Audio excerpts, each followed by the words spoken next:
Graças, paz, aqui quem fala é Guilherme Zamba e hoje nós estamos de volta com o curso Imago Dei Criativa, o relacionamento do cristão com as artes. Ainda sobre aquele módulo, podemos assim dizer, que trata a respeito da cultura pós-queda, ou seja, a má notícia do pecado, os efeitos do pecado na criação de Deus e como isso influenciou a criação, o ser humano e até mesmo as artes. Mas hoje nós veremos que a feiura do pecado não destruiu completamente o belo, a beleza. Veremos que mesmo após a queda, a bondade, a verdade e a beleza permanecem estampadas na criação de Deus, como também há resquícios disso no ser humano. Deus é bom, Salmo 96 vai dizer isso, e assim sua beleza permanece sendo refletida em sua criação. O pecado não teve o poder de destruir isso. Os céus proclamam a glória de Deus e o firmamento anuncia a obra de suas mãos. Salmo 19, versículo 1. Nós recebemos do Senhor a capacidade de evidenciar, admirar e até mesmo reproduzir coisas belas, tendo a beleza de Deus como um referencial. A beleza definitivamente não existe apenas naquilo que a inspiração ou a habilidade humana produzem, mas também no mundo natural, que é uma criação direta do próprio Deus, como disse Abraham Kuyper. E ainda sobre a beleza do mundo natural, pós-queda, Abraham Kuyper prossegue dizendo que o esplendor do firmamento e o mundo cintilante dos céus estrelados pertencem a ele. O próprio Senhor Jesus chamou a nossa atenção para a beleza radiante do mundo vegetal, quando falou sobre os lírios do campo que não trabalham nem fiam, todavia ultrapassam a beleza das esplêndidas vestes de Salomão. A beleza da natureza, por vezes, é tão fascinante que o espírito sedento não pode escapar do sentimento de admiração. Os céus declaram a glória de Deus e o firmamento anuncia a obra de suas mãos.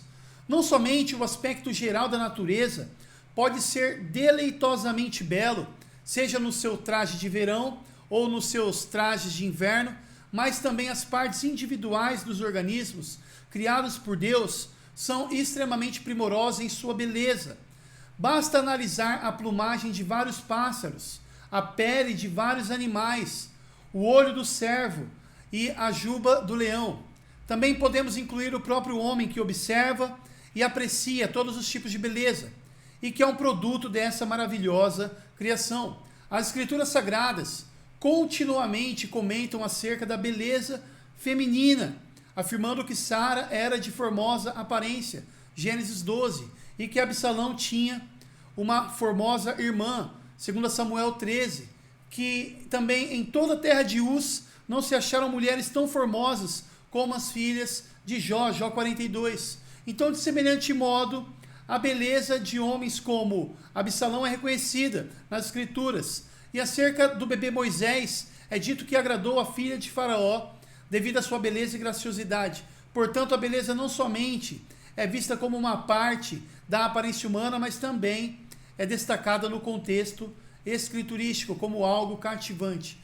Disto, segue-se que a beleza foi projetada por Deus para ser algo prazeroso, tendo, pois, se originado no prazer divino, tendo também sido intencionalmente desejada por Deus e, por fim, sido chamado à existência por meio do seu poder.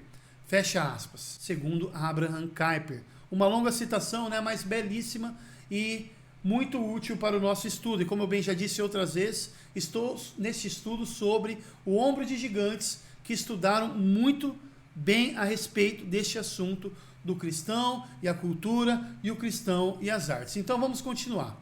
Embora as escrituras apontam que não somente o homem foi atingido pelo pecado, mas também toda a criação, caímos em grande erro quando imaginamos a terra em uma maldição tamanha devido à queda, ao ponto de não atentarmos para as maravilhas da criação, ou a negarmos as bênçãos da criação como se isso fosse espiritualmente aceitável diante de Deus. Quando abraçamos um pensamento asceta, o ascetismo, que é negar bênçãos, negar coisas boas, belas, criadas por Deus, como se isso fosse algo mais espiritual, ou como se fosse uma forma de penitência. Mas não, nós vamos entender melhor isso se compreendermos a palavra mundo, cosmos, que é utilizada no Novo Testamento com pelo menos 3 significados: para se referir ao universo, para se referir também a todos os povos e para descrever também um mundo, que é no sentido de sistema maligno em oposição a Deus, o qual Satanás é o príncipe deste mundo, deste sistema. E a falta de compreensão a respeito dessa variedade de significado produziu pensamentos errôneos a respeito da cultura e da natureza. Coisas lícitas foram vistas como ilícitas, por acreditarem que houvesse algo mundano ou pecaminoso nelas, ao ponto de serem vistas como até mesmo diabólicas. Por exemplo, falsos mestres, ascetas e legalistas com aparência de piedade abraçaram um pregnosticismo.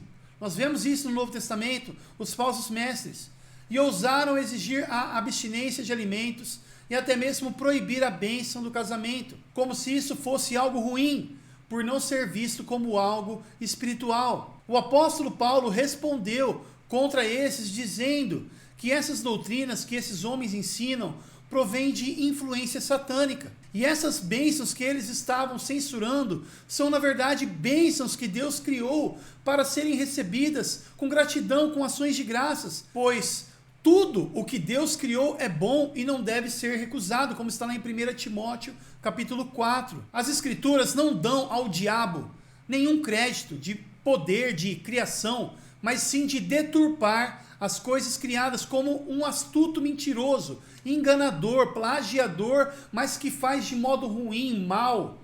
O mundo da beleza, com efeito, existe e não pode ter outra origem a não ser na criação de Deus.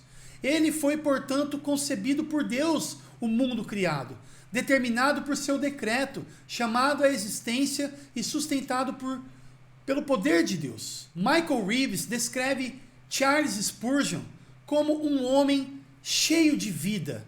E um dos motivos era que ele era um homem que sabia se deleitar na criação de Deus, dando louvores ao Criador. Sobre Spurgeon, Michael Reeves, em sua biografia de Spurgeon, disse que o fato de todas as coisas serem criadas por meio de seu Pai Celestial e receberem dele sua existência, gerou também em Spurgeon um grande interesse pela criação de seu pai. Criado na zona rural, sob os céus da Anglia Oriental, ele gostava de gastar tempo fora de casa, com frequência em seu jardim, deleitando-se com árvores, flores, pássaros, arco-íris e toda a rica variedade da criação.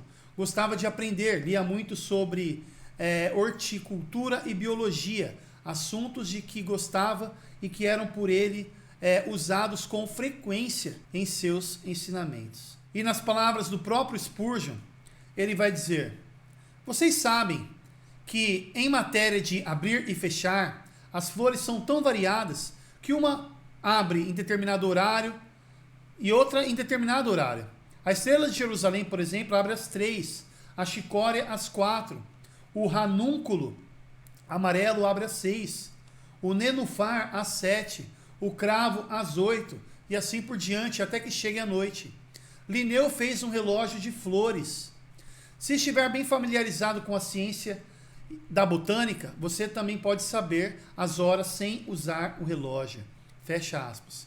Então nós vemos como Charles Haddon Spurgeon era um homem altamente culto e estudado, né? E bastante conhecido por suas metáforas, analogias, ilustrações, e muitas dessas ele extraía das belezas da criação. Extremamente criativo em seus sermões, porém bíblico, e assim vemos que preparar um sermão e pregar é uma arte, e de fato é, né? A arte de profetizar. Podemos observar então que ao olhar para a criação como algo inerentemente mal, não faz parte da cosmovisão reformada, mas sim pagã. A declaração da formosura de Deus se encontra até mesmo nas confissões de fé reformadas, com destaque para a confissão belga, que diz no artigo 2 que o mundo inteiro, perante os nossos olhos, é como um livro formoso, em que todas as criaturas, grandes e pequenas, servem de letras que nos fazem contemplar os atributos invisíveis de Deus, ou seja, o seu eterno poder e a sua divindade. Recomendo a vocês que leiam a confissão belga.